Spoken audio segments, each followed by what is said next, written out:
அனைவருக்கும் வணக்கம். 10ஆம் வகுப்பு அறிவியல் இயற்பியல் பிரிவில் அணுக்கரு இயற்பியல் 6வது பாடம் அலகு 6 அணுக்கரு இயற்பியல். அந்த பாடத்தில் நாம் இன்று அணுக்கரு இணைவு பற்றி பார்க்க போகிறோம். அணுக்கரு இணைவு இதுக்கு முன்புல நம்ம பகுதியில் நம்ம பார்த்துட்டோம் இல்லைங்களா. இப்போ இன்று நாம் அணுக்கரு இணைவு அணுக்கரு இணைவுனா என்ன, அணுக்கரு பிளவுனா என்னன்னு பார்த்தோம். ஒரு கனமான அணுக்கரு நியூட்ரானை கொண்டு தாக்கும்போது அதற்கு ஒப்பீட்டு அளவில் அதுக்கு சமமான 2 சிறு அணுக்கருகளாக பிரியும், பிளவுறும். அந்த நிகழ்வே அணுக்கரு பிளவுன்னு சொன்னோம் இல்லைங்களா. இப்போ அணுக்கரு இணைவுனா என்ன அப்படின்னாக்க, கனமான அணுக்கரு பிளவுற்று 2 சிறிய அணுக்கருகளாக பிரிஞ்சுது இல்லைங்களா. அப்போ ஆற்றல் வெளியாகுது அப்படிங்கிறத நீங்கள் ஏற்கனவே படிச்சிட்டிங்க. ஆனால் இதே போல் லேசான உட்கருகள் இணைந்து அந்த பிளந்த அந்த 2 உட்கரும் மீண்டும் ஒரு கனமான உட்கரை தோற்றுவிக்கும். அதுதாங்க அணுக்கரு இணைவு. பிளவுற்ற 2 அணுக்கருகள் இணைந்து ஒரு அணுக்கருவை தோற்றுவிக்கும். அது லேசான உட்கருகள் இணைந்து கனமான உட்கரு உருவாகும் போது ஆற்றல் வெளியாகிறது. இது நம்ம அணுக்கரு இணைவு அப்படின்னு நம்ம சொல்கிறோம். அணுக்கரு இணைவுன்னு நாம் சொல்கிறோம். சரிங்களா. இப்போ அணுக்கரு இணைவுனா இப்போ என்னென்னு தெரியுதுங்களா. அணுக்கரு இணைவுனாக்க லேசான உட்கருகள் இணைந்து கனமான உட்கருவை தோற்றுவிக்கும் இல்லைங்களா. அப்போ தோற்றுவிக்கும் பொழுது ஆற்றல் என்னாகும், வெளியாகும். இதை நம்ம என்னென்னு சொல்கிறோம், அணுக்கரு இணைவு அப்படின்னு நம்ம சொல்லலாம். சரிங்களா. அணுக்கரு இணைவு அப்படின்னு நம்ம சொல்லலாம். அடுத்ததாக இதில் அணுக்கரு இணைவில் வரையறை கொடுத்துருக்காங்க. மிக லேசான 2 அணு உட்கருகள் இணைந்து கனமான அணுக்கருவினை உருவாக்கும் நிகழ்வு அணுக்கரு இணைவு எனப்படும் அப்படின்னு சொல்கிறாங்க. நம்ம முன்னாடியே சொன்னது தான் இல்லைங்களா. இதனுடைய வரையறை இதில் ஒன்று கொடுத்துருக்காங்க. லேசான 2 அணுக்கருகள் இணைந்து கனமான அணுக்கருவினை உருவாக்கும் நிகழ்வு அணுக்கரு இணைவு என்று அழைக்கப்படுகிறது. சரிங்களா. அடுத்து எடுத்துக்காட்டு கொடுத்துருக்காங்க பாருங்கள். ஹைட்ரஜன் 1H2 + 1H2 அது ரெண்டும் சேர்ந்து என்ன ஆகுது, 2H4 + Q ஆற்றல் வெளியாகுது. 2 ஹைட்ரஜன் சேர்ந்து என்னது, ஒரு ஹீலியம் உருவாகுது இல்லைங்களா. இப்போ அணுக்கரு இணைவுனாக்க லேசான 2 அணுக்கருகள் சேர்ந்து ஒரு கனமான அணுக்கரு உருவாக்கும் போது ஆற்றலை வெளியிடும். அது அணுக்கரு இணைவு. இப்போ புரியுதுங்களா என்னென்ன. அடுத்து 1H2 என்பது ஹைட்ரஜனுடைய ஐசோடோப்பு டியூட்ரியத்தை குறிக்குது. ஒவ்வொரு அணுக்கரு இணைவின் போதும் வெளியாகக்கூடிய சராசரி ஆற்றல் எவ்வளோன்னு கொடுத்துருக்காங்க.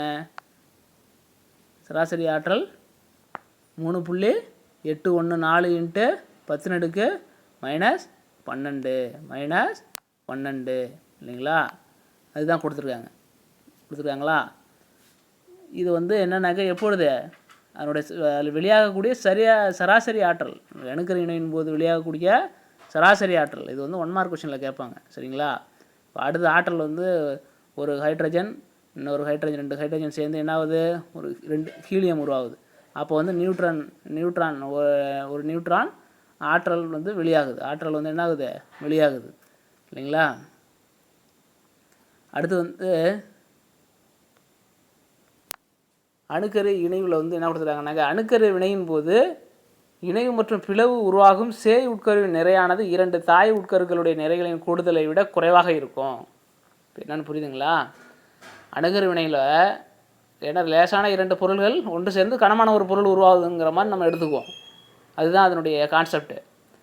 அப்போ இதில் 2 தாய் உட்கருகளுடைய நிறைகளினுடைய கூடுதலை விட குறைவாக இருக்கும் அப்படிங்கிறாங்க. சேய் உட்கருவினுடைய நிறையானது எப்படி இருக்கும், தாய் உட்கருகள் நிறைகளுடைய கூடுதலை விட குறைவாக இருக்கும். தாய் உட்கருவினுடைய நிறைக்கும் சேய் உட்கருவின் நிறைக்கும் இடையே உள்ள வேறுபாடை நாம் என்னென்னு சொல்லலாம் அப்படின்னா நிறைவழுன்னு சொல்லலாம். சரிங்களா. நிறைவழு என்றால் என்ன அப்படி 2 மார்க் கொஸ்டினில் கேட்பாங்க. சரிங்களா. நிறைவழுனா என்ன, தாய் உட்கருவின் நிறைக்கும் சேய் உட்கருடைய நிறைக்கும் இடையே உள்ள வேறுபாட்டை நிறைவழுன்னு நாம் சொல்லலாம். அடுத்தது இந்த கருத்தினை 1905 நிறையாற்றல் சமன்பாடு மூலமாக ஐன்ஸ்டீன்கிறவர் முன்மொழிந்தார். சரிங்களா? நிறையாற்றல் சமன்பாட்டை தெரிவித்தவர் யார்? ஐன்ஸ்டீன். அதாவது நிறையாற்றலாகவும் ஆற்றல் நிறையாகவும் மாறும், ஆற்றல் நிறையாகவும் மாறும் என்பதனை நிறையாற்றல் சமன்பாடு வந்து வலியுறுத்தும். நிறையாற்றல் சமன்பாட்டிற்கான தொடர்பு என்னன்னாக்க E is equal to MC square, E is equal to MC square. இந்த சிங்கிறது என்ன? ஒளியினுடைய திசைவேகம், ஒளியினுடைய திசைவேகம். அப்போ ஒளியினுடைய திசைவேகம் வந்து வெற்றிடத்தில் இருக்கிற மதிப்பு எவ்வளோன்னா, ஒளியினுடைய திசைவேகம் 1 மார்க் கொஷனில் கேட்பாங்க, வெரி இம்பார்ட்டன்ட் 1 மார்க் கொஷினு. 3 × 10⁸ மீட்டர் வினாடி -1, மீட்டர் வினாடி -1. சரிங்களா? மறந்துடக்கூடாது, ஞாபகம் வச்சுக்கிங்க. சரிங்களா? ஏன்னா எக்ஸாமில் கேட்பாங்க. அடுத்து இரண்டாவது உலகப் போரின் போது ஹீரோஷிமா நகரத்தில் வந்து வீசப்பட்ட அணுகுண்டின் பெயர் வந்து என்ன அப்படின்னாக்க லிட்டில் பாய். இது வந்து யுரேனியத்தின் உள்ளகமாக கொண்ட துப்பாக்கியை ஒத்த அணுகுண்டுன்னு சொல்கிறாங்க. அதாவது லிட்டில் பாய்ன்னு சொல்கிறது, லிட்டில் பாய். யுரேனியத்தை உள்ளகமாக கொண்ட துப்பாக்கியை ஒத்த அணுகுண்டு. அதனை தொடர்ந்து நாகசாகியில் வீசப்பட்ட அணுகுண்டானது ஃபேட்மேன் அப்படின்னு சொல்கிறாங்க. நாகசாகியில் வந்து வீசினது என்னது? ஃபேட்மேன் அப்படின்னு சொல்கிறாங்க, ஃபேட்மேன்னு சொல்கிறாங்க. இதில் வெடிக்கப்பட்ட அணுகுண்டு புளுட்டோனியத்தை உள்ளடக்கியது. லிட்டில் பாயில் இருக்கிறது வந்து எதை உள்ளடக்கியது? யுரேனியத்தை உள்ளடக்கியது. இதில் வந்து ஃபேட்மேனில் இருக்கிறது வந்து புளுட்டோனியத்தை உள்ளடக்கியது, புளுட்டோனியத்தை உள்ளடக்கியது. இல்லைங்களா? இப்போ என்னென்னு புரியுதுங்களா? அதுதான் வந்து வெடிக்கக்கூடிய தன்மை கொண்டது, வெடிக்கக்கூடிய தன்மை கொண்டது. சரிங்களா? வெடிக்கக்கூடிய தன்மை கொண்டது. இப்போ அடுத்தது வந்து என்னென்னாக்க, அடுத்ததாக வந்து அணுக்கரு இணைவிற்கான நிபந்தனைகள். அணுக்கரு இணைவிற்கான நிபந்தனைகள். சரி, அணுக்கரு இணையுது. அணுக்கரு இணைவு எப்படி இணையுதுங்கிறது தெரிஞ்சுக்கிட்டோம் இல்லைங்களா? லேசான அணுக்கரு ஒன்று சேர்ந்து கனமான அணுக்கருவை உருவாகும் பொழுது ஆற்றல் வெளியாகிறது. அதனை நம்ம அணுக்கரு இணைவுன்னு சொல்கிறோம். அப்போ 2 ஹைட்ரஜன் சேர்ந்து ஒரு ஹீலியம் அணுக்கரு, கனமான அணுக்கரு வந்து உருவாக்குது எக்ஸாம்பிள். இப்போ அந்த இணைவுக்கு வந்து சில கண்டிஷன்ஸ் இருக்குது, நிபந்தனைகள் இருக்குது. அது என்னென்ன அப்படின்னு பார்த்தோம்னாக்கா, பூமியை சுற்றி இருக்கக்கூடிய வளிமண்டலத்தில் மிக குறைந்த அளவு ஹைட்ரஜன் இருக்குது, குறைந்த அளவு ஹைட்ரஜன் இருக்குது. சாதாரண வெப்பம் மற்றும் அழுத்தத்தில் அணுக்கரு இணைவு நடைபெற்றால் வளிமண்டலத்தில் ஹைட்ரஜன் வெடிப்பு வந்து நிகழ்ந்திருக்கும் இல்லையா? எனக்கு இப்போ வளிமண்டலத்தில் ஹைட்ரஜன் வாயு இருக்குங்கிறது நமக்கு தெரியும். ஹைட்ரஜன் இருக்குது, ஆக்சிஜன் இருக்குது, நைட்ரஜன் இருக்குது இல்லைங்களா? ஆனால் ஹைட்ரஜன் சேர்ந்து தான் ஒரு அணுக்கரு இணைவில் 2 ஹைட்ரஜன் சேர்ந்து ஒரு ஹீலியம்ங்கிற ஒரு அணுக்கரு வந்து உருவாகுது அணுக்கரு இணைவின் மூலமாக அப்படிங்கிறத தெரிஞ்சிருக்கோம். அப்போ காற்றில் வந்து இருக்கா சார் ஹைட்ரஜனு? வளிமண்டல காற்றில் வந்து ஹைட்ரஜன் இருக்கா சார்? அப்போ அங்கே அணுக்கரு இணைவு நடைபெறாதா? ஆற்றல் வெளியாகாதா? அப்படின்னு நமக்கு இப்படிங்கிற ஒரு இது இருக்கும் இல்லைங்களா? ஆனால் அதை போல் ஏன் நடக்கலை அப்படிங்கிறத நீங்கள் வந்து உங்களால் விளக்க முடியுமா அப்படின்னு வந்து கேட்குறாங்க. அப்போ அதுக்கு வந்து சில கண்டிஷன்ஸ் வந்து இருக்குது, நிபந்தனைக்கு உட்பட்டு தான் வந்து நிகழும் அப்படின்னு சொல்கிறாங்க. அதாவது 10⁻7 முதல் 10⁻9 கெல்வின் என்ற மிக உயர்ந்த வெப்பநிலையிலும் உயர் அழுத்தத்திலும் மட்டுமே அணுக்கரு இணைவு நடைபெறும். அணுக்கரு இணைவு வந்து எந்த வெப்பநிலையில் நடைபெறும்னு சொல்கிறாங்க? 10⁻7, 10⁻9, 10⁻9 அப்படிங்கிற வெப்பநிலையில் தான், கெல்வின் வெப்பநிலையில் தான் வந்து உயர் அழுத்தத்தில் மட்டும்தான் அணுக்கரு இணைவு நடைபெறும். சரிங்களா? அதுக்குன்னு குறிப்பிட்ட வெப்பநிலை தேவை. அப்போ வளிமண்டலம் அந்த வெப்பநிலை இருக்குது, அதனால தான் அணுக்கரு இணைவு நடைபெறல. சரிங்களா? வளிமண்டல காற்றில் இருக்கக்கூடிய ஹைட்ரஜனில் இப்போ புரிஞ்சிருக்குன்னு நினைக்கிறேன். ஏன் நடைபெறல? அதுக்கான வெப்பநிலையும் அழுத்தமும் தேவை இல்லைங்களா? இப்போ இந்த நிலையில் வந்து ஹைட்ரஜன் அணுவினுடைய உட்கருகள் ஒன்றோடொன்று அருகருகே சென்று அணுக்கரு இணைவு நடைபெறும். இது அதனால் வந்து இதெல்லாம் வெப்ப அணுக்கரு இணைவு என்று அழைக்கலாம். அந்த வெப்பநிலையில் வந்து 2 ஹைட்ரஜன் அணு ஒன்றோடொன்று சேர்ந்து அணுக்கரு இணைவு நடைபெறும். அதனால் நம்ம வந்து என்னென்னு சொல்லலாம்? வெப்ப அணுக்கரு இணைவு, வெப்ப அணுக்கரு இணைவுன்னு நம்ம சொல்லலாம். சரிங்களா? இப்போ அடுத்த பாருங்கள், உங்களுக்கு தெரியுமா? அவ்வளோ 1 மார்க் கொஸ்டினில் கேட்கலாம். லேசான 2 அணுவினுடைய உட்கருகள் இணைவதை தான் நம்ம அணுக்கரு இணைவுன்னு நம்ம முன்னாடியே சொல்லிட்டோம். அணுக்கரு இணைவுன்னு முன்னாடியே சொல்லிட்டோம் இல்லைங்களா? லேசான அணுவினுடைய 2 உட்கருகள் இணைந்து ஒரு கனமான உட்கருவை தோற்றுவிக்கக்கூடியது. இதில் உள்ள 2 அணுக்களுடைய நேர்மின் சுமையை கொண்டிருப்பதால் நிலை மின்னியல் கவர்ச்சி விசையின் காரணமாக அது என்ன பண்ணும்? அருகருகே வரும்போது ஒத்த மின்னோட்டத்திற்கான விலக்கு விசை ஏற்படும். அப்போ உயர் வெப்பநிலையில், அதாவது 10⁻7 முதல் 10 இதுதான் உயர் வெப்பம், இதுதான் வந்து உயர் வெப்பம் 10⁻7 முதல் 10⁻9 கெல்வின் என்ற அளவில் மட்டும்தான் உருவாகும் அணுக்கரு இயக்க ஆற்றலால் இந்த விலக்கு விசையானது தவிர்க்கப்படுகிறது. அப்போ விலக்கு விசை தவிர்ப்பது எந்த வெப்பநிலையில்? 10⁻7 டு 10⁻9 கெல்வின் வெப்பநிலையில் தான் வந்து இந்த விலக்கு விசை தவிர்க்கப்பட்டு அணுக்கரு இணைவு நடைபெறுகிறது. அணுக்கரு இணைவு நடைபெறுகிறது இல்லைங்களா? அணுக்கரு இணைவு நடைபெறுகிறது. இப்போ அணுக்கரு இணைவு எப்போது நடைபெறுதுன்னு தெரியுதுங்களா? அதுக்கான குறிப்பிட்ட வெப்பநிலையும் அழுத்தமும் வந்து தேவை. குறிப்பிட்ட வெப்பநிலையும் அழுத்தமும் தேவை. அது இருந்தால் தான் என்ன ஆகும்? அணுக்கரு இணைவு நடைபெறும். அணுக்கரு இணைவு நடைபெறும் இல்லைங்களா? அடுத்து வந்து விண்மீன் ஆற்றல். அடுத்து வந்து விண்மீன் ஆற்றல். அதாவது விண்மீன் ஆற்றலில் வந்து பார்த்தோம்னாக்கா சூரியனை போன்ற விண்மீன்களும் அதிக அளவு என்ன பண்ணுவோம்னாக்கா ஆற்றலை வந்து ஒளி மற்றும் வெப்ப வடிவத்தில் வந்து கொடுத்துக்கிட்டு இருக்கு. அதுலேருந்து வெளியே வந்துக்கிட்டு இருக்குது. அப்போ இந்த ஆற்றலானது என்ன ஆகும் அப்படின்னாக்கா நம்ம விண்மீன் ஆற்றல்னு நம்ம சொல்லலாம். விண்மீன் ஆற்றல் என்றால் என்ன? 2 மார்க் கொஸ்டினில் கேட்பாங்க. விண்மீன் ஆற்றல்னா சூரியனை போன்ற விண்மீன்களை என்ன பண்ணுது? அதிக அளவு ஆற்றலை வந்து ஒளி மற்றும் வெப்ப வடிவில் வந்து உமிழுது. ஒளி மற்றும் வெப்ப வடிவில் உமிழுது. அதனால் நம்ம வந்து என்னென்னு சொல்லலாம்? அதை வந்து நம்ம வந்து என்னென்னு சொல்லலாம்? விண்மீன் ஆற்றல். விண்மீன் ஆற்றல் அப்படின்னு நம்ம வந்து சொல்லலாம். சரிங்களா? விண்மீன் ஆற்றல்னு சொல்லலாம். அனைத்து விண்மீன்களுமே அதிக அளவில் வந்து ஹைட்ரஜனை வந்து அது வந்து தனக்குள்ளே வச்சுருக்கும். அப்போ விண்மீன்களுடைய புறப்பரப்பு வெப்பநிலை வந்து ரொம்பவும் அதிகமாக இருக்கும். அந்த வெப்பநிலையால் ஹைட்ரஜன் அணுக்கரு இணைவுக்கு போதுமானதாக இருக்கும். ஹைட்ரஜன் அணுக்கரு இணைவுக்கு போதுமானதாக இருக்கும். மேலும் சூரியன் மற்றும் விண்மீன்களின் உள்ளடுக்கில் வந்து அணுக்கரு இணைவு நடைபெறுவதால் மட்டும்தான் அதிக அளவு வெப்பம், அதிக அளவு ஆற்றல் உருவாகுது. இது விண்மீன் ஆற்றல்னு சொல்கிறோம். அதை வந்து நம்ம என்னென்னு சொல்கிறோம்? விண்மீன் ஆற்றல் அப்படின்னு நம்ம வந்து சொல்கிறோம். சரிங்களா? விண்மீன் ஆற்றல்னா என்னென்னு புரியுதுங்களா? அணுக்கரு இணை நடைபெறுறதுனால அதிக அளவு ஆற்றல் வெளியாகும். அணுக்கரு இணை நடைபெறுவதனால அதிக அளவு ஆற்றல் நடைபெறுது. அதனால் விண்மீன் ஆற்றல்னு நம்ம வந்து சொல்கிறோம். இது அணுக்கரு இணைவு அல்லது வெப்ப அணுக்கரு வினை எனவும் நம்ம அழைக்கலாம். அப்போ இது வந்து சூரியன் மற்றும் விண்மீன்களுடைய ஒளி மற்றும் வெப்ப ஆற்றலுக்கான மூலமாகவும் இருக்குது இல்லைங்களா? இப்போ அடுத்தது வந்து ஹைட்ரஜன் குண்டு. அடுத்து வந்து ஹைட்ரஜன் குண்டு. ஹைட்ரஜன் குண்டில் வந்து பார்த்தோம்னாக்கா அணுக்கரு இணைவு தத்துவத்தின் அடிப்படையில் தான் ஹைட்ரஜன் குண்டு செயல்படுது. அணுக்கரு இணைவு தத்துவத்தின் அடிப்படையில் தான் வந்து ஹைட்ரஜன் குண்டு செயல்படுது இல்லைங்களா? ஹைட்ரஜன் குண்டு செயல்படுது. எந்த தத்துவத்தின் அடிப்படையில் நடைபெறுது ஹைட்ரஜன் குண்டு? அணுக்கரு இணைவு தத்துவத்தின் அடிப்படையில். அணுக்கரு இணைவு தத்துவத்தின் அடிப்படையில் தான் ஹைட்ரஜன் குண்டு செயல்படுது. இதற்கு தேவையான உயர் வெப்பநிலையும் அழுத்தத்தையும் உருவாக்க அணுகுண்டு ஒன்றினுடைய வெடிக்கை செய்யப்படுது. அப்போ வெப்பநிலையை உருவாக்குறதுக்கு அணுகுண்டு வெடிக்கை செய்யப்படுது. இதன் பிறகு என்னாகும் அப்படின்னா ஹைட்ரஜனில் அணுக்கரு இணைவானது நடந்து என்னாகும்? கட்டுக்கடங்காக அதிக அளவு ஆற்றல் வந்து வெளியாகும். அப்போ ஹைட்ரஜன் குண்டு மூலம் என்னாகும் அப்படின்னா அதனுடைய ஹைட்ரஜன் குண்டின் மூலம் உருவாகக்கூடிய அந்த ஆற்றலானது அணுகுண்டின் மூலம் உருவாகும் ஆற்றலை விட அதிகமாக இருக்கும். அணுகுண்டின் மூலம் உருவாகக்கூடிய ஆற்றலை விட எப்படி இருக்கும்? அதிகமாக இருக்கும். அடுத்து அணுக்கரு பிளவு மற்றும் அணுக்கரு இணைவின் தன்மைகள். அணுக்கரு பிளவு, அணுக்கரு இணைவு. இது வந்து கனமான அணுக்கருகள் பிளவுற்று லேசான அணுக்கருவாக மாறும். கனமான இது அணுக்கருகள் வந்து பிளவுற்று லேசான அணுக்கருகள் மாறும் நிகழ்வு அணுக்கரு பிளவுன்னு சொல்கிறோம். இது 2 லேசான அணுக்கருகள் இணைந்து கனமான அணுக்கருவாக மாறும் நிகழ்வு அணுக்கரு இணைவு அப்படின்னு நம்ம சொல்கிறோம் இல்லைங்களா? இது வந்து அறை வெப்பநிலையில் நடக்கும். இது வந்து உயர் வெப்பநிலை மற்றும் அழுத்தம் தேவை. உயர் வெப்பநிலை மற்றும் அழுத்தம் தேவை இல்லைங்களா? உயர் வெப்பநிலை மற்றும் அழுத்தம் வந்து தேவை. அது இருந்தால் தான் நடக்கும். வந்து நடக்கும் இல்லைங்களா?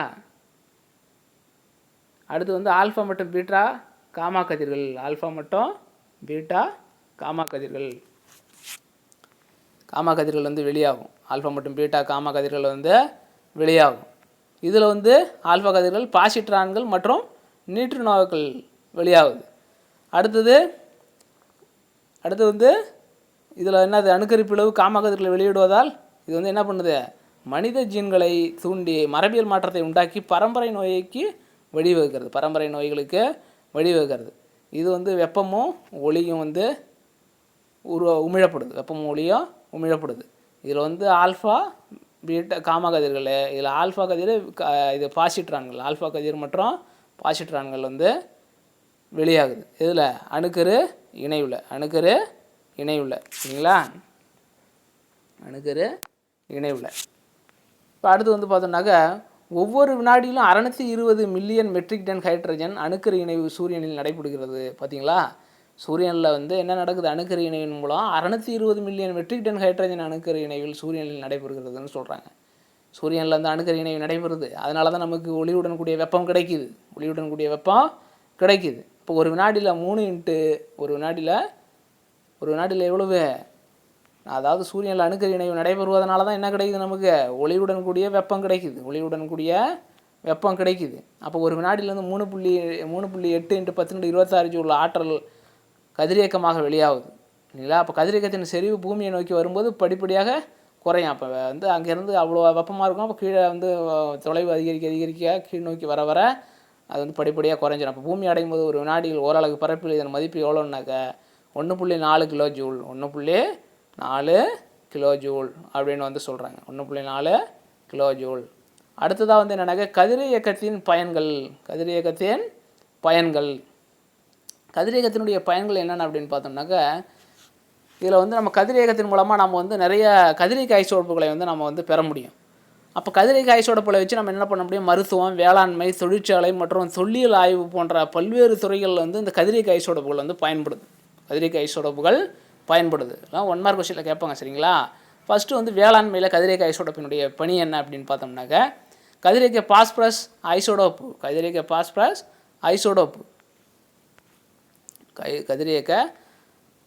கதிரியக்கத்தினுடைய பயன்களில் வேளாண்மையில் பார்த்தோம் அப்படின்னாக்க கதிரியக்க பாஸ்பரஸ் 32 பயிர் உற்பத்தியை அதிகரிக்க பயன்படுகிறது. பயிர் உற்பத்தியை அதிகரிக்க பயன்படுகிறது அப்படின்னு வந்து சொல்கிறாங்க. பயிர் வந்து நல்லா உற்பத்தியை வந்து அதிகரிக்கும். எது? அந்த பாஸ்பரஸ் 32 சரிங்களா. இது மறந்துடாதீங்க. பீனா பாஸ்பரஸ் 32 பயிர் உற்பத்தி அதிகரிக்க பயன்படுது கதிரியக்க பாஸ்பரஸ். அடுத்து ஒட்டுண்ணி போன்ற நுண்ணுயிர்களால் வேளாண் உற்பத்தி பொருட்கள் கெட்டு போகாமல் நுண்ணுயிர்களை அழித்து வேளாண் உற்பத்தி பொருட்களை பாதுகாக்கவும் கதிரியக்க ஐசோடோப்புகள் பயன்படுகிறது. கதிரியக்க ஐசோடோப்புகள் வந்து பயன்படுது இல்லைங்களா. அடுத்து வந்து இது நீண்ட நாளுக்கு வந்து நம்ம என்ன பண்ணலாம்னா புதுசாகவே இருக்கிற மாதிரி நம்ம வந்து என்ன பண்ண முடியும், பயன்படுத்திட முடியும். அப்போ சிறிதளவு கதிர்வீச்சின் மூலம் நம்ம வெங்காயம், உருளைக்கிழங்கு, வெங்காயம் இருக்குது இல்லைங்களா, வெங்காயம், உருளைக்கிழங்கு இதெல்லாம் வந்து அழுகி போகாமல் நம்ம இருக்கிறதுக்கும் செய்ய முடியும். அழுகி போகாமல் இருக்க செய்யவும் அந்த கதிரியக்க ஐசோடோப்பு பயன்படுது சரிங்களா. அடுத்து பருப்பு வகை தானியங்கள் சேமிப்பு காலத்தில் வந்து முளைவிடாமல் பாதுகாப்பதற்கும் பயன்படுது. அடுத்து மருத்துவத்தில் பார்த்தோம் அப்படின்னாக்க கதிரியக்க ஐசோடோப்புகள் மருத்துவத்துறையில் 2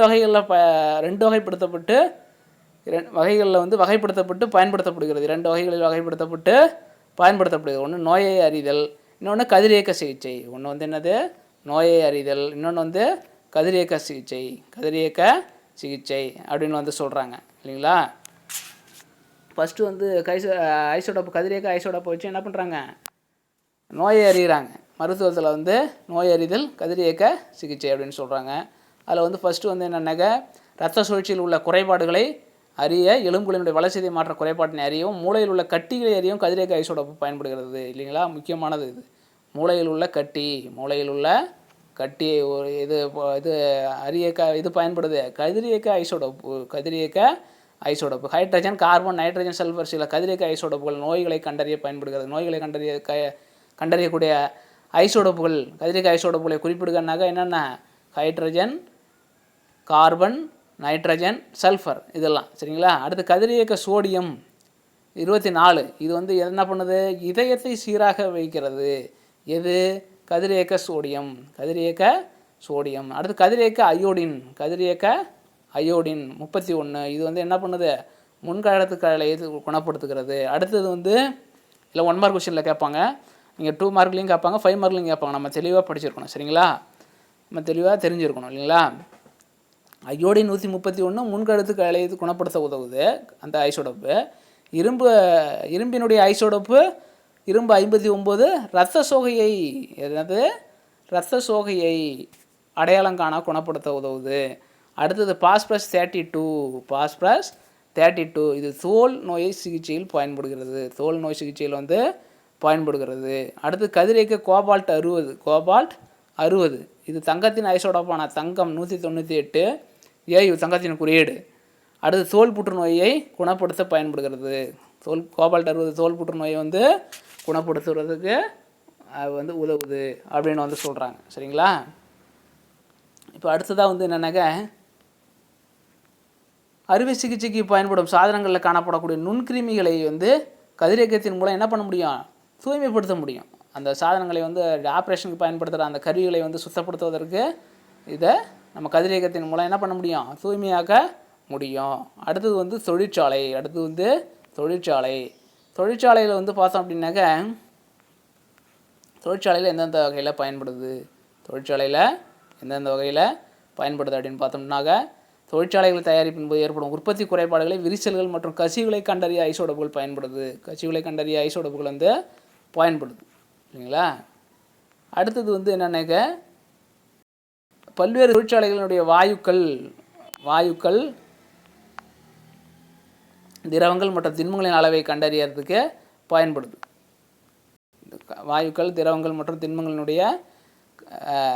அளவுகளை கண்டறிய கதிரியக்க மூலங்கள் பயன்படுது. அடுத்து வானூர்திகளில் எடுத்து செல்லப்படும் சுமைகளில் வெடிபொருள்கள் உள்ளனவா என்பதை கண்டறிய கலிபோர்னியம் 252 கலிபோர்னியா, அதாவது குறியீடு வந்து என்னது CF 252 பயன்படுது. அடுத்து வந்து இது ஒன்மார்க் கொஸ்டினில் கேட்பாங்க சரிங்களா. அடுத்து பல்வேறு தொழிற்சாலைகளில் புகையை உண்டாக்கும் கண்டுணர்வியாக அமர்சியம் 241 AM 241 ஐசோடோப்பு பயன்படுகிறது. அடுத்து தொல்லியல் ஆய்வில் ஐசோடோப்பு என்ன பண்ணுதுன்னு பார்ப்போங்களா. கதிரியக்க கார்பன் வயது கணிப்பு நுட்பத்தை பயன்படுத்தி பூமியினுடைய வயது, படிம பொருட்கள், பழமையான ஓவியம், பூமியில் கிடைக்கக்கூடிய ஒரு பழைய பொருள்கள்லாம் கிடைக்குதுன்னு வச்சிங்களேன். ரொம்ப ஆண்டுகளுக்கு முன்பு புதையுண்ட பொருள்கள் கிடைக்குதுன்னா அது எத்தனை ஆண்டுகளுக்கு முன்பு தோன்றிய பொருள் அப்படின்னு அதனுடைய வயதை கணிப்பதற்கு இந்த கதிரியக்க கார்பன் பயன்படுகிறது. சரிங்களா, அறியப்படுகிறது. அதாவது கார்பன் வயது கணிப்பின் மூலம் பொருள்களினுடைய பொதிந்துள்ள கதிரியக்க கார்பனினுடைய அளவை கொண்டு வயதனை என்ன பண்ணலாம், கணக்கிடலாம். கதிரியக்க கார்பனின் அளவை கொண்டு, இந்த வரி நமக்கு இம்பார்ட்டன்ட். கதிரியக்க கார்பனின் அளவை கொண்டு அவற்றினுடைய வயதை கணக்கிடலாம். சரிங்களா, இப்போ என்னென்னு புரியுதுங்களா எப்படின்ட்டு. இப்போ அடுத்தது வந்து நமது பூமியினுடைய வயது என்னன்ற தெரியுமா உங்களுக்கு? தோராயமாக வந்து 4.54 × 10⁹ ஆண்டு. நம்ம பூமி தோன்றி உருவாகியே 4.54 × 10⁹ ஆண்டுகள்னு சொல்கிறாங்க. அதாவது 45 கோடியே 40 லட்சம் 40 லட்சம்னு சொல்கிறாங்க. 45 கோடியே 40 லட்சம். புரியுதுங்களா? எவ்வளவு? 45 கோடி ஆண்டுகள்னால் பாருங்களேன். 45 கோடி ஆண்டுகள் அப்படின்னா பாருங்களேன். 45 கோடி ஆண்டுகள் 40 கோடி 45 கோடியே 40 லட்சம் ஆண்டுகள் அப்படின்னு சொல்கிறாங்க. அப்படின்னு நமக்கே வியப்பாக இருக்குது இல்லைங்களா. அடுத்தது வந்து பாதுகாப்பு வழிமுறைகள். அதாவது பாதுகாப்பு வழிமுறைகளை பார்த்தோம்னாக்க அன்றாடம் நீங்கள் வந்து சூரியன்கிட்டருந்து வரக்கூடிய இயற்கை கதிரியக்கங்களை வந்து பெறுகிறீங்க இல்லைங்களா. மேலும் மண் மற்றும் பாறைகள், வீட்டு உபயோகப் பொருட்களான தொலைக்காட்சி, நுண்ணலை சூடேற்றி, மைக்ரோ ஓவன், நுண்ணலை சூடேற்றி, அலைபேசி மற்றும் மருத்துவத்துறையில் பயன்படும் எக்ஸ் கதிர்கள் ஆகியவற்றிலிருந்து கதிரியக்கங்கள் வெளியாகுது. இது வந்து மிக குறைந்த செறிவை பெற்றுள்ளதால் கடுமையான பாதிப்புகளை வந்து ஏற்படுத்துறது கிடையாது. இல்லைங்களா. அணுக்கரு சோதனை வளிமண்டலத்திலும் பூமிக்கடியிலும் நிகழ்த்துவதால் வெளியாகும் கதிர்வீச்சுகளும் அணுக்கரு உலையிலிருந்து வெளியாகக்கூடிய கதிர்வீச்சுகளுமே மனிதனை வந்து இரண்டாவது கதிரியக்கம் மூலமாக கருதப்படுகிறது. மனிதன் உருவாக்கிய இரண்டாவது கதிரியக்கம் மூலமாக நம்ம கருதுகிறோம். இரண்டாவது கதிரியக்கம் மூலமாக நம்ம கருதுகிறோம். சரிங்களா. அதாவது அணுக்கரு சோதனைகளை வளிமண்டலத்திலும் பூமிக்கடியிலையும் நிகழ்த்துறதுனால வெளியாகக்கூடிய கதிர்வீச்சுகளும் அணுக்கரு உலையிலிருந்து வெளியாகும் கதிர்வீச்சுகளும். சரிங்களா. அணுக்கரு உலை, அடுத்தது பூமிக்கடியில், வளிமண்டலத்திலும். சரிங்களா. அணுக்கரு சோதனை வளிமண்டலத்திலும் பூமிக்கடியிலும் நிகழ்த்துவதனால் வெளியாகும் கதிர்வீச்சுகளும் அணுக்கரு உலையிலிருந்து வெளியாகும் கதிர்வீச்சுகளுமே மனிதன் உருவாக்கிய இரண்டாவது கதிரியக்கம் மூலமாக கருதப்படுகிறது. இல்லைங்களா. இப்போ அடுத்ததாக வந்து அதுதான் நம்ம கருதுகிறோம் இல்லைங்களா. அடுத்தது வந்து கவனக்குறைவாகவும் முறையின்றியும் நம்ம வந்து கதிரியக்க பொருட்களை கையாளுவதனால மனிதர்களுக்கு வந்து தீங்கை ஏற்படுத்தும் இல்லைங்களா. நம்ம கவனக்குறைவால் நம்ம வந்து கதிரியக்க பொருட்களை சும்மா நம்ம அப்படியே உடனே நம்ம வந்து எடுத்துட முடியாது இல்லைங்களா. பாதுகாப்பாக தான் நம்ம பயன்படுத்தணும். இப்போ அபாயகரமான கதிர்வீச்சுகள் வந்து அங்கே கதிரியக்க தனிமங்கள் வந்து கதிர்வீச்சு நடைபெறும். இது மேலும் நீண்ட காலம் கதிரியக்கங்களுக்கு மிக அருகில் பணி செய்யக்கூடிய ஒரு உடல்நலம் மிகுந்த பாதிப்புக்கு உள்ளாவது மட்டும் இல்லாமல் மரபியல் ரீதியாகவும் பாதிக்கப்படக்கூடும் இல்லைங்களா. அப்போ கதிரியக்கங்களுக்கு அருகில் வந்து யார் வேலை செய்கிறாங்களோ அவங்களுடைய உடல்நலம் என்ன ஆகும், மிகவும் பாதிப்புக்கு உள்ளாவதுடன் மரபியல் ரீதியாகவும் பாதிக்கப்படும். அப்போ நம்ம வந்து அதுக்கு தகுந்த பாதுகாப்பு நடவடிக்கையை எடுத்துக்கொள்ள வேண்டும். அப்போ நம்ம பாதுகாப்பாக நம்ம வந்து பணியை வந்து மேற்கொண்டோம்னாக்க நமக்கு இந்த இது போல் உள்ள பாதிப்புக்கு நம்ம உள்ளாக மாட்டோம் இல்லைங்களா. அடுத்து வந்து அனுமதிக்கப்பட்ட அளவு மனித உடலின் மீது கதிர்வீச்சு படும்போது பாதிப்பு ஏற்படுத்தாத கதிர்வீச்சு பெருமளவு பன்னாட்டு கதிரியக்க பாதுகாப்பு கழகம் ஐசிஆர்பி பரிந்துரை செஞ்சிருக்கு. ஒரு ஆண்டிற்கான கதிரியக்க பாதிப்பினுடைய பாதுகாப்பான அளவு எவ்வளோ அப்படின்னு சொன்னாக்க 20 மில்லி சிவர்ட்னு சொல்கிறாங்க. 20 மில்லி சிவர்ட் அப்படின்னு வந்து சொல்கிறாங்க. 20 மில்லி சிவர்ட் அப்படின்னு வந்து சொல்கிறாங்க. புரியுதுங்களா? 20 மில்லி சிவர்ட். இதனை ரான்ச் என்ற அளவில் குறிப்பிடும்போது கதிர்வீச்சு ஒரு வாரத்திற்கு 100 மில்லி ரான்ச்சன் என்ற அளவில் இருக்கணும் அப்படின்னு சொல்கிறாங்க. இப்போ கதிர்வீச்சு பாதிப்பு வந்து 100R என்றால் மிகவும் அபாயகரமான பாதிப்பாக இரத்த புற்றுநோயை உருவாக்கும். 100R இருந்ததுனாக்கா என்ன உண்டாக்கும்? இரத்த புற்றுநோயை உண்டாக்கும். சரிங்களா? இரத்த சிவப்பணுக்களின் அழிவு ஏற்படுத்தும். கதிர்வீச்சு பாதிப்பு 600R என்ற அளவில் இருக்கும்போது இறப்பையே உண்டாக்கும். இறப்பை எப்போ உண்டாக்கும்? 600R என்ற அளவில் இருக்கும்பொழுது கதிர்வீச்சு. சரிங்களா? ஆறுனா என்ன? ரான்ச்சன். 600 ரான்ச்சன் என்ற அளவில் இருக்கும்போது இறப்பை உண்டாக்கும். 100 ரான்ச்சன் என்று இருந்தால் அபாயகரமான பாதிப்பு இரத்த புற்றுநோயை உருவாக்கும். அடுத்து வந்து பாருங்கள், அயனியாக்கும் உங்களுக்கு தெரியுமா? 1 மார்க் கொஸ்டினில் கேட்பாங்க. அயனியாக்கும் கதிர்வீச்சின் அளவினை கண்டறியும் சாதனம் டோசிமீட்டர். Very important. அயனியாக்கும் கதிர்வீச்சின் அளவினை கண்டறியும் சாதனம் டோசிமீட்டர் ஆகும் அப்படின்னு சொல்கிறாங்க. சரிங்களா? ஞாபகம் வச்சுங்க. அணுமின் நிலையம் அமைந்துள்ள இடங்களில் கதிரியக்கம் வெளியாகும். எனவே அவ்வப்போது கண்டறியவும் மருத்துவ நிழல் தொழில்நுட்பத்திலும் பயன்படுது. எக்ஸ் மற்றும் காமா கதிர்கள் வெளியாகும் பகுதிகளில் பணியாற்றுவோர் கையடக்க டோசிமீட்டரை அணிந்து கொள்வதன் மூலம் என்ன பண்ண முடியும்? கதிரியக்க உட்சவர அளவினை அறிந்து கொள்ள முடியும். கதிரியக்க உட்கவர அளவினை அறிந்து கொள்ள முடியும். கதிரியக்க உட்கவர அளவினை வந்து நாம் அறிந்து கொள்ள முடியும். சரிங்களா? இப்படி என்னென்னு புரியுதுங்களா? இது அடுத்து வந்து தடுப்பு வழிமுறைகள். கதிரியக்க பொருள்களை தடிமனான காரிய சுவர்களாலான கொள்கலனில் வைக்க வேண்டும். சரிங்களா? காரிய சுவரில் தான் நம்ம வந்து என்ன பண்ணணும்? வைக்கணும். காரிய சுவரில் தான் நம்ம வைக்கணும். அப்போ தான் வந்து அது கதிர்வீச்சு வெளியாகாமல்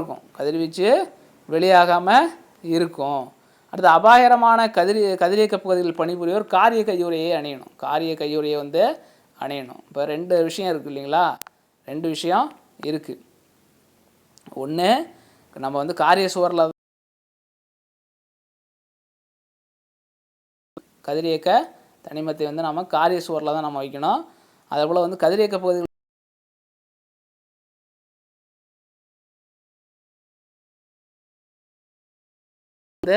பாதுகாப்பாக இருக்க முடியும். சரிங்களா? காரிய ஆடையும் கட்டாயமாக அணிஞ்சிருக்கணும். அடுத்தது, கதிரியக்க பொருட்களை கையாளும் போது உணவு அருந்துவதை தவிர்க்கணும். கட்டாயம்.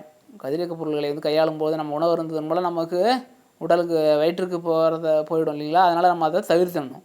அடுத்தது, கதிரியக்க பொருட்களை இடுக்கிகள் அல்லது தொலை கட்டுப்பாட்டு கருவி ஆகிய சரிங்களா? எதை